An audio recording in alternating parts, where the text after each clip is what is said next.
അങ്ങനെ 2024 ഹോ, എത്ര പെട്ടെന്ന് ഒരു വർഷം അങ്ങ് പോകുന്നല്ലേ. പുതുവർഷമൊക്കെ ആയ സ്ഥിതിക്ക് ഒരു ട്രിപ്പ് പോകണമെന്നൊക്കെ ഉണ്ട്. നമ്മുടെ രാജ്യത്ത് ഒട്ടേറെ ടൂറിസം സ്പോട്ടുകളും ഉണ്ട്. എങ്കിൽ പോലും ഒരു ട്രിപ്പ് പ്ലാൻ ചെയ്യുമ്പോൾ ഞാൻ ഉൾപ്പെടെ മിക്കവർക്കും വിദേശ രാജ്യങ്ങളിൽ പോകണമെന്നായിരിക്കും അല്ലേ ആഗ്രഹം. പക്ഷെ ചിലവിന്റെ കാര്യം ഓർക്കുമ്പോൾ തന്നെ നമ്മളിൽ എല്ലാവരും ആ ആഗ്രഹം ഉള്ളിൽ ഒതുക്കാറാണ് പതിവ്. എന്നാൽ ഇനി അത് വേണ്ട. കുറഞ്ഞ ചെലവിൽ സാധാരണക്കാർക്ക് വളരെ എളുപ്പത്തിൽ യാത്ര ചെയ്യാൻ പറ്റുന്ന വിദേശ രാജ്യങ്ങൾ ഏതൊക്കെയാണെന്ന് നിങ്ങൾ എപ്പോഴെങ്കിലും ചിന്തിച്ചിട്ടുണ്ടോ? ഇന്ന് നമുക്ക് ഇന്ത്യയിൽ നിന്ന് ഏറ്റവും കുറഞ്ഞ ചെലവിൽ യാത്ര ചെയ്യാൻ പറ്റുന്ന രാജ്യങ്ങൾ ഏതൊക്കെയാണെന്ന് നോക്കാം. അതിനു പുറമെ ഓരോ യാത്രയ്ക്കും എന്ത് ചെലവ് വരും, എങ്ങനെ യാത്രയ്ക്കുള്ള പൈസ വകയിരുത്താം എന്നൊക്കെ ഈ വീഡിയോയിലൂടെ നമുക്ക് സംസാരിക്കാം. ഇന്ന് ലോകത്തിലെ ഏറ്റവും മികച്ച വിനോദസഞ്ചാര കേന്ദ്രങ്ങളിൽ ഒന്നാണ് വിയറ്റ്നാം. സമ്പന്നമായ സംസ്കാരം തേടുന്നവർക്കും ചരിത്രപ്രേമികൾക്കും ഭക്ഷണപ്രിയർക്കും ആവേശം പകർന്ന ഒരിടമാണ് വിയറ്റ്നാം. ഹാലോങ് ബേ, ഡെൻഷൻ വാട്ടർഫാൾ, നിൻ ബിൻ പ്രൊവിൻസ്, ഹാസിയാങ് പ്രൊവിൻസ് പോലെ ഒട്ടനവധി മനോഹരമായ ടൂറിസം സ്പോട്ടുകൾ വിയറ്റ്നാമിലെ പ്രധാന അട്രാക്ഷൻസിൽ ചിലതാണ്. ഇവയൊക്കെ തന്നെ ലോകത്തിന്റെ ശ്രദ്ധ ആകർഷിച്ചിട്ടുള്ളതും സഞ്ചാരികളുടെ മനം കവർന്നിട്ടുള്ളതുമാണ്. ഇന്ത്യയേക്കാൾ ചെലവ് കുറഞ്ഞ രാജ്യമെന്നതും സഞ്ചാരികളെ അങ്ങോട്ട് ആകർഷിക്കുന്ന പ്രധാന ഘടകമാണ്. ഇന്ത്യൻ രൂപയുമായി താരതമ്യം ചെയ്യുമ്പോൾ നമ്മുടെ 1000 രൂപ വിയറ്റ്നാമീസ് ഡോങ്ങിൽ 2,91,000 ആണ്. ഇനി വിയറ്റ്നാമി യാത്രയുടെ ചിലവുകളിലേക്ക് നമുക്ക് നോക്കാം. ഇന്ത്യയിൽ നിന്ന് വിയറ്റ്നാമിലേക്കുള്ള ദൂരം ഏകദേശം 3194 കിലോമീറ്റർ ആണ്. അതുകൊണ്ട് തന്നെ റോഡ് മാർഗമുള്ള യാത്രയെ പറ്റി ചിന്തിക്കുകയേ വേണ്ട. ഇനി വിമാനയാത്രയുടെ കാര്യം നോക്കുകയാണെങ്കിൽ കൊച്ചിയിൽ നിന്ന് വിയറ്റ്നാമിലേക്കുള്ള ഫ്ലൈറ്റുകൾക്ക് ലക്ഷ്യസ്ഥാനത്ത് നിന്നും യാത്രാ തീയതിയും അനുസരിച്ച് ഒരു യാത്രക്കാരന് ഡിപ്പാർച്ചർ ഫ്ലൈറ്റിനും റിട്ടേൺ ഫ്ലൈറ്റിനും കൂടി 30,000 രൂപ വരെ ചിലവാകും. വിസയ്ക്കായി 2,000 രൂപയോളം ഇതിനു പുറമെ ചിലവാകും. ഇന്ത്യക്കാർക്ക് വിസ ഓൺ അറൈവൽ സംവിധാനവും ഉണ്ട്. കുറച്ചുകൂടി കുറഞ്ഞ നിരക്കിൽ യാത്ര ചെയ്യാൻ ഉദ്ദേശിക്കുന്നവരാണെങ്കിൽ ഫെബ്രുവരി, മാർച്ച് മാസങ്ങൾ മികച്ച ഓപ്ഷനുകളാണ്. ഈ സമയങ്ങളിൽ വിമാനയാത്ര നിരക്ക് താരതമ്യേന കുറവാണ്. കൂടാതെ ബഡ്ജറ്റ് ഫ്രണ്ട്ലി അക്കോമഡേഷനായി ഏകദേശം 900 രൂപ നിരക്കിൽ ഒരു ദിവസത്തേക്ക് ഹോട്ടൽ റൂം വിയറ്റ്നാമിൽ ലഭിക്കും. അങ്ങനെയെങ്കിൽ 5 ദിവസത്തേക്ക് 4,500 രൂപയോളം കയ്യിൽ കരുതണം. ഇനി ഇതിലും കുറഞ്ഞ നിരക്കിൽ റൂമുകൾ ലഭിക്കാനായിട്ട് ഒരു ടിപ്പ് പറഞ്ഞുതരാം.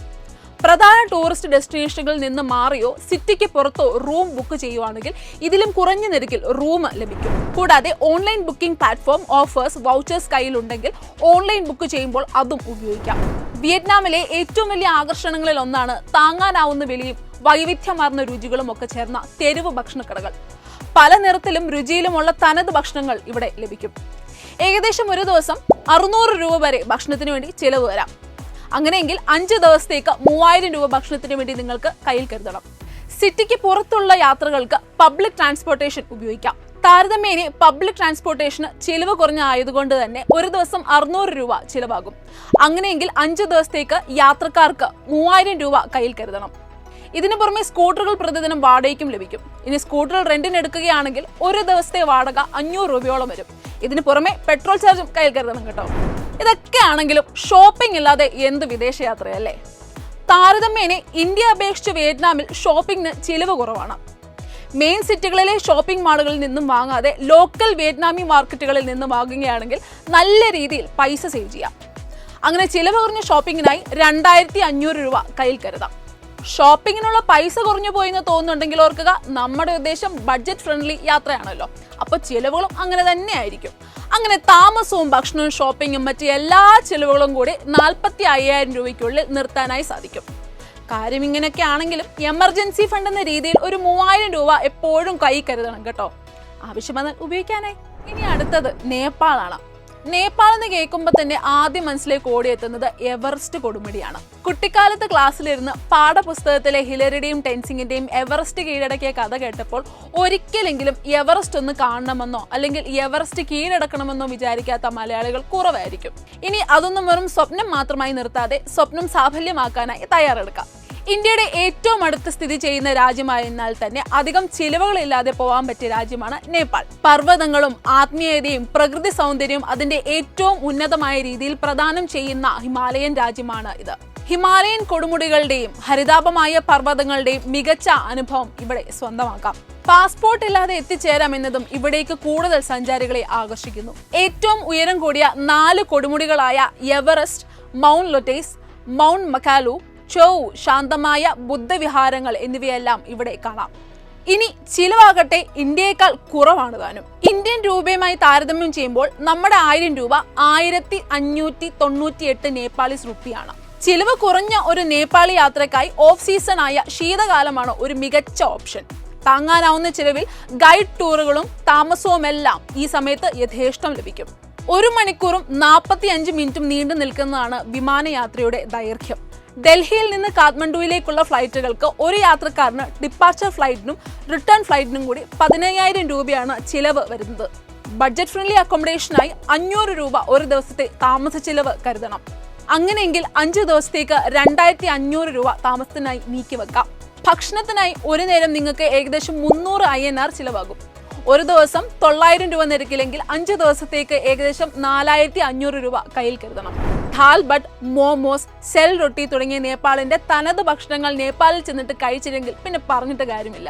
കാഠ്മണ്ഡു, പോഖ്ര തുടങ്ങിയ നഗരങ്ങളിലെ ഏറ്റവും ചിലവ് കുറഞ്ഞ ഗതാഗത മാർഗം ലോക്കൽ ബസ്സുകളാണ്. നേപ്പാളിലെ പല ടൂറിസ്റ്റ് ഡെസ്റ്റിനേഷനുകളെയും തമ്മിൽ കണക്ട് ചെയ്യുന്ന പബ്ലിക് ട്രാൻസ്പോർട്ടേഷൻ സംവിധാനങ്ങളുണ്ട്. ഇതിനു പുറമെ അത്യാവശ്യ സമയങ്ങളിൽ സൈക്കിൾ റിക്ഷയും ഉപയോഗിക്കാം. ഒരു ദിവസത്തെ യാത്രയ്ക്കായി 800 രൂപ വരെ ചിലവാകും. അങ്ങനെ വരുമ്പോൾ 5 ദിവസത്തെ യാത്രയ്ക്കായി 4000 രൂപ കയ്യിൽ കരുതണം. ഇനി ബാർഗെയിൻ ചെയ്യാൻ കഴിവുള്ള ആളാണെങ്കിൽ കുറഞ്ഞ ചെലവിൽ വിപുലമായി നിങ്ങൾക്ക് നേപ്പാളിൽ ഷോപ്പിംഗ് നടത്താം. ഷോപ്പിംഗിനായി 2500 രൂപ നീക്കി വെക്കുകയാണെങ്കിൽ നേപ്പാൾ യാത്രയ്ക്ക് ആകെ മൊത്തം വേണ്ടിവരുന്ന തുക എന്ന് പറയുന്നത് 28,500 രൂപയാണ്. ഇതിനു പുറമെ നമ്മുടെ യാത്രയുടെ എമർജൻസി ഫണ്ടായിട്ട് ഒരു 3000 രൂപ അധികം കയ്യിൽ കരുതാം. ഒരാവശ്യം എപ്പോഴാണ് വരികയെന്ന് പറയാൻ പറ്റത്തില്ലല്ലോ. അങ്ങനെ എങ്ങനെ നോക്കിയാലും ഒരു 30,000 രൂപയ്ക്കുള്ളിൽ നമ്മുടെ നേപ്പാൾ യാത്ര പൂർത്തിയാക്കാനായിട്ട് പറ്റും. എക്കാലവും ഇന്ത്യൻ സഞ്ചാരികളുടെ അന്താരാഷ്ട്ര യാത്രാ ലിസ്റ്റിൽ മുന്നിൽ നിൽക്കുന്ന രാജ്യമാണ് ഇന്തോനേഷ്യ. പലപ്പോഴും ഒന്ന് പോയാൽ വീണ്ടും പോവാൻ തോന്നിപ്പിക്കുന്ന ഒരു വശ്യത ഈ രാജ്യത്തിനുണ്ട്. വളരെ കുറഞ്ഞ ചിലവിൽ എന്ത് സാധനങ്ങളും ലഭിക്കുന്ന തലസ്ഥാനമായ ജക്കാർത്തയിലെ മാർക്കറ്റുകളും യാത്രയിൽ പ്രയോജനപ്പെടുത്താം. കൂടാതെ പർവ്വതങ്ങളും ദ്വീപുകളുമൊക്കെ ഇവിടുത്തെ പ്രധാന ആകർഷണങ്ങളാണ്. ക്ഷേത്രങ്ങൾ, പാർക്കുകൾ, നാഷണൽ പാർക്ക്, ബാലി, ജക്കാർത്ത, ബിൻടാൻ, ലേക്ക് തോബ എന്നിങ്ങനെ സഞ്ചാരികളുടെ മനം കവരുന്ന ഇഷ്ടസ്ഥലങ്ങൾ വേറെയും. ഇന്ത്യ അപേക്ഷിച്ച് താരതമ്യേന ഇന്തോനേഷ്യയിൽ ചിലവ് വളരെ കുറവാണ്. ഇന്ത്യൻ രൂപയുമായി താരതമ്യം ചെയ്യുമ്പോൾ നമ്മുടെ 1000 രൂപ ഇന്തോനേഷ്യൻ രൂപയിൽ 1,80,000 വരും. കേരളത്തിൽ നിന്ന് ഇന്തോനേഷ്യയ്ക്കുള്ള ഫ്ലൈറ്റിന് ഒരു യാത്രക്കാരന് ഡിപ്പാർച്ചർ ഫ്ലൈറ്റിനും റിട്ടേൺ ഫ്ലൈറ്റിനും കൂടി 23,000 രൂപയാണ് ചിലവാക്കേണ്ടത്. മെയ്, ഒക്ടോബർ, നവംബർ മാസങ്ങൾ ഓഫ് സീസൺ ആയതിനാൽ വിമാന നിരക്കുകൾ സാധാരണയായി കുറവാണ്. എന്നിരുന്നാലും കേരളത്തിൽ നിന്ന് ഇന്തോനേഷ്യയിലേക്ക് നേരിട്ട് വിമാനങ്ങളൊന്നും തന്നെയില്ല. 500 മുതലാണ് ബാലിയിലെ ഒരു ദിവസത്തെ താമസ ചെലവിനുള്ള ഹോട്ടൽ റൂമിന്റെ നിരക്ക് വരുന്നത്. അതായത് 5 ദിവസത്തേക്ക് 2500 രൂപയോളം താമസ സൗകര്യത്തിനായി തന്നെ മാറ്റിവെക്കേണ്ടി വരും. ഭക്ഷണത്തിന്റെ കാര്യത്തിൽ ശരാശരി ബഡ്ജറ്റ് അവബോധമുള്ള ഒരു സഞ്ചാരി പ്രതിദിനം 499 രൂപ വരെ ചിലവാക്കേണ്ടി വന്നേക്കാം. അപ്പോൾ 5 ദിവസത്തേക്കിന് മിനിമം 3000 മാറ്റിവെക്കണം. ഇനി ഇന്തോനേഷ്യയിൽ എത്തിക്കഴിഞ്ഞിട്ടുള്ള ട്രാൻസ്പോർട്ടേഷൻ ചാർജസ് എങ്ങനെയൊക്കെ നോക്കാം. ഇന്തോനേഷ്യയിലെ ലോക്കൽ ട്രാൻസ്പോർട്ടേഷന് വേണ്ടി ഏകദേശം ഇന്ത്യൻ രൂപ 1200 രൂപയോളം മാറ്റിവെക്കേണ്ടതായി വരും. അങ്ങനെ വരുമ്പോൾ 5 ദിവസത്തേക്ക് ഏകദേശം 6000 രൂപ ചിലവ് വരും. ഇന്ത്യ അപേക്ഷിച്ച് ഇന്തോനേഷ്യയിൽ ഷോപ്പിംഗ് ചിലവ് കുറവാണെന്ന് മാത്രമല്ല, ഒരു മികച്ച ഷോപ്പിംഗ് അനുഭവം നിങ്ങൾക്ക് അവിടെ ലഭിക്കും. ഷോപ്പിംഗിന് വേണ്ടി 2500 രൂപയും കയ്യിൽ കരുതാം. ഒരു 3000 രൂപ എമർജൻസി ഫണ്ടിലേക്ക് മാറ്റിവെക്കാം. അങ്ങനെ മൊത്തത്തിൽ 37,000 രൂപയ്ക്കുള്ളിൽ നമ്മുടെ ഇന്തോനേഷ്യൻ ട്രിപ്പ് നമുക്ക് അടിച്ചു പൊളിക്കാം. ഒട്ടും ചിലവില്ലാതെ യാത്ര ചെയ്യാൻ കഴിയുന്ന ഒരു മനോഹരമായ രാജ്യമാണ് തായ്ലാന്റ്. സെക്സ് ടൂറിസത്തിന്റെ ടാഗ് മാത്രമല്ല തായ്ലാന്റ്, വളരെ പഴക്കമുള്ള ഒരു മഹത്തായ സംസ്കാരം ഈ രാജ്യത്തിനുണ്ട്. ഒരിക്കലും കോളനിവൽക്കരിക്കപ്പെടാത്ത രാജ്യം, ഇന്ത്യയേക്കാൾ 10 മടങ്ങ് വൃത്തിയുള്ള രാജ്യം, ജീവിക്കുവാനും സഞ്ചരിക്കുവാനും ഏറ്റവും സുരക്ഷിതമായ രാജ്യങ്ങളിലൊന്ന്.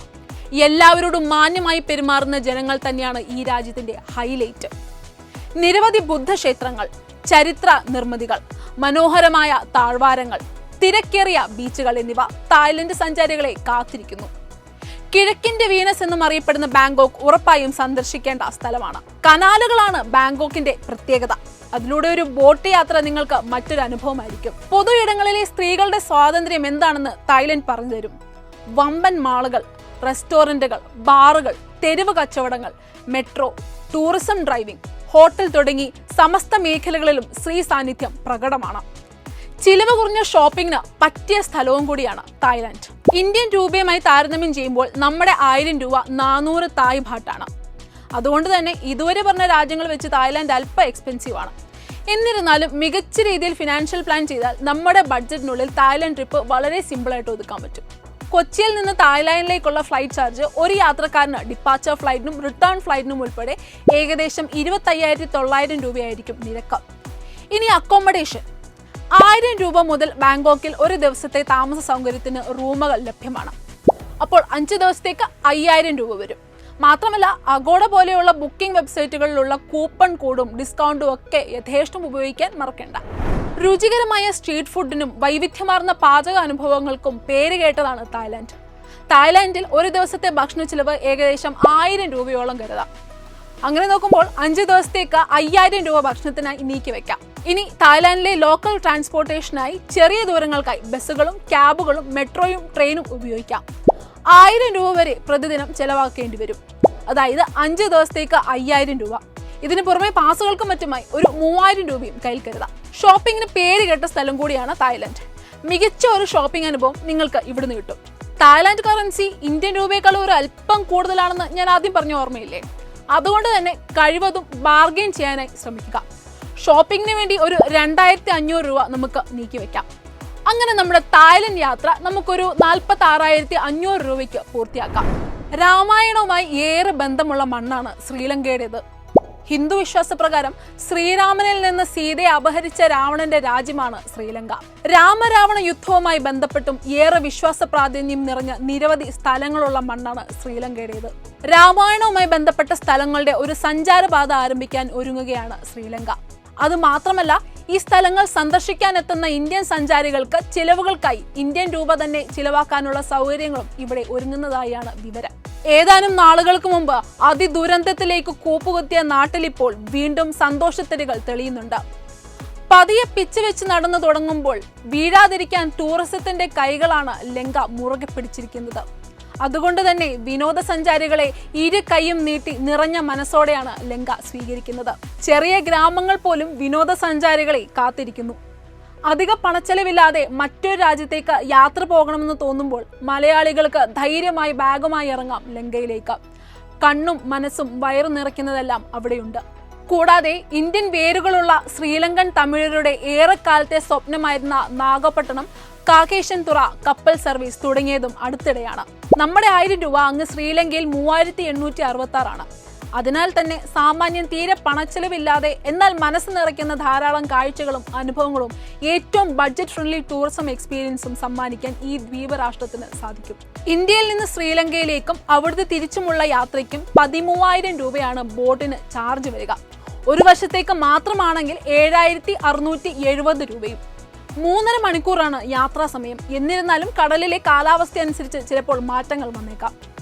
ഇതിനു പുറമെ ഇന്ത്യയിൽ നിന്ന് ശ്രീലങ്കയിലേക്കുള്ള ഏറ്റവും വേഗമേറിയ മാർഗം വിമാനത്തിലാണ്. കേരളത്തിൽ നിന്ന് ശ്രീലങ്കയിലേക്ക് ഏകദേശം 25,507 രൂപ വരെയാണ് വിമാനയാത്രയ്ക്ക് ഈടാക്കുന്നത്. ഇനി താമസത്തിനായി ഏകദേശം 1,400 രൂപ വരെയാണ് കൊളംബോയിൽ ഒരു ദിവസത്തെ ഹോട്ടൽ മുറിയുടെ നിരക്ക്. അതായത് 5 ദിവസത്തേക്ക് 7,000 രൂപ നിങ്ങൾ കരുതണം. ഇനി ഭക്ഷണ ചിലവ് ഏകദേശം 700 രൂപ വരെയാണ് ശ്രീലങ്കയിൽ ഒരു ദിവസത്തെ ഭക്ഷണ ചിലവ് വരുന്നത്. അതായത് 5 ദിവസത്തേക്കിന് ഏകദേശം 3,500 രൂപ ഭക്ഷണത്തിനായി നിങ്ങൾ കരുതേണ്ടി വരും. ശ്രീലങ്കയിൽ ലോക്കൽ ട്രാൻസ്പോർട്ടേഷൻ താരതമ്യേന ചിലവ് കുറഞ്ഞതാണ്. പെർ ഡേ നിങ്ങൾ ഏകദേശം 400 രൂപ ട്രെയിനിനോ ബസ്സിനോ ചിലവാക്കേണ്ടി വരും. അപ്പോൾ 5 ദിവസത്തേക്ക് 2,000 രൂപ ട്രാൻസ്പോർട്ടേഷന് വേണ്ടി മാത്രം കയ്യിൽ കരുതണം. ദേശീയ ഉദ്യാനങ്ങൾ, ചരിത്രപരമായ ലാൻഡ്മാർക്കുകൾ എന്നിങ്ങനെയുള്ള ആകർഷണങ്ങളെല്ലാം കണ്ടാസ്വദിച്ചതിനു ശേഷം മാർക്കറ്റുകൾ, കരകൗശലശാല, മറ്റ് സ്റ്റോറുകളിലെ ഷോപ്പിങ്ങിനായി 3,000 രൂപ വരെ മാറ്റിവെക്കാവുന്നതാണ്. ഫ്ലൈറ്റിലാണ് നിങ്ങൾ പോകുന്നതെങ്കിൽ 41,000 രൂപയ്ക്ക് ശ്രീലങ്കൻ ട്രിപ്പ് ചുരുക്കാം. ബോട്ടിന് പോകാൻ താല്പര്യമുണ്ടെങ്കിൽ ചിലവ് ഇതിലും കുറയ്ക്കാം. ഇതിനു പുറമെ ഒരു 3,000 രൂപ എമർജൻസി ഫണ്ടിലേക്കും കരുതണം. സാധാരണ വിദേശ രാജ്യങ്ങളിലേക്കുള്ള യാത്രയുടെ ലക്ഷക്കണക്കിനുള്ള ചിലവിനെ പറ്റി ആലോചിക്കുമ്പോൾ തന്നെ യാത്ര പോകണം എന്ന ആഗ്രഹത്തിൽ നിന്ന് പിൻവാങ്ങുന്നവരായിരിക്കും നമ്മളിൽ ഭൂരിഭാഗം ആളുകളും. എന്നാൽ ഇനിയിപ്പോൾ ആ ടെൻഷൻ വേണ്ടല്ലോ അല്ലേ? അടുത്ത 8 മാസത്തേക്ക് നിങ്ങൾക്ക് ദിവസം 200 രൂപ മാറ്റിവെക്കാൻ കഴിയുമെങ്കിൽ ഒരു വിദേശ യാത്രയ്ക്ക് പോകാനുള്ള അത്ര ഫണ്ട് സമ്പാദിക്കാം. പിന്നെ ഇതുപോലുള്ള ബഡ്ജറ്റ് ഫ്രണ്ട്ലി ടൂറിസം നമ്മുടെ ബാങ്ക് ബാലൻസ് മെയിൻറ്റെയിൻ ചെയ്തുകൊണ്ട് തന്നെ പുതിയ രാജ്യങ്ങൾ എക്സ്പ്ലോർ ചെയ്യുന്നതിനും പുതിയ സംസ്കാരങ്ങൾ അനുഭവിക്കുന്നതിനുമുള്ള അവസരമാണ് സമ്മാനിക്കുന്നത്. ഇതിനായി ഒരു ചെറിയ ഫിനാൻഷ്യൽ പ്ലാനിംഗ് മാത്രം മതിയാവും. ഇങ്ങനെ ചെയ്യുന്നതിലൂടെ ധാരാളം പണം ചെലവഴിക്കാതെ നിങ്ങൾക്ക് നിങ്ങളുടെ ട്രിപ്പ് ആസ്വദിക്കാൻ സാധിക്കും. യാത്രയിൽ പണം ലാഭിക്കാൻ ഹോസ്റ്റലുകളിൽ താമസിക്കുന്നത്, ലോക്കൽ റെസ്റ്റോറൻറ്റുകളിൽ നിന്ന് ഭക്ഷണം കഴിക്കുന്നത്, ലോക്കൽ ട്രാൻസ്പോർട്ടേഷൻ തിരഞ്ഞെടുക്കുന്നത്, ഒരു ടൂറിസ്റ്റിനെ പോലെ അല്ലാതെ മറിച്ച് നിങ്ങൾ സന്ദർശിക്കുന്ന രാജ്യത്തിലുള്ള ഒരു സാധാരണക്കാരനെ പോലെ ജീവിക്കുന്നത് എന്നിങ്ങനെ നിങ്ങളുടെ യാത്രയെ തീർത്തും ബഡ്ജറ്റ് ഫ്രണ്ട്ലി ആക്കുവാൻ നിരവധി മാർഗങ്ങളുണ്ട്.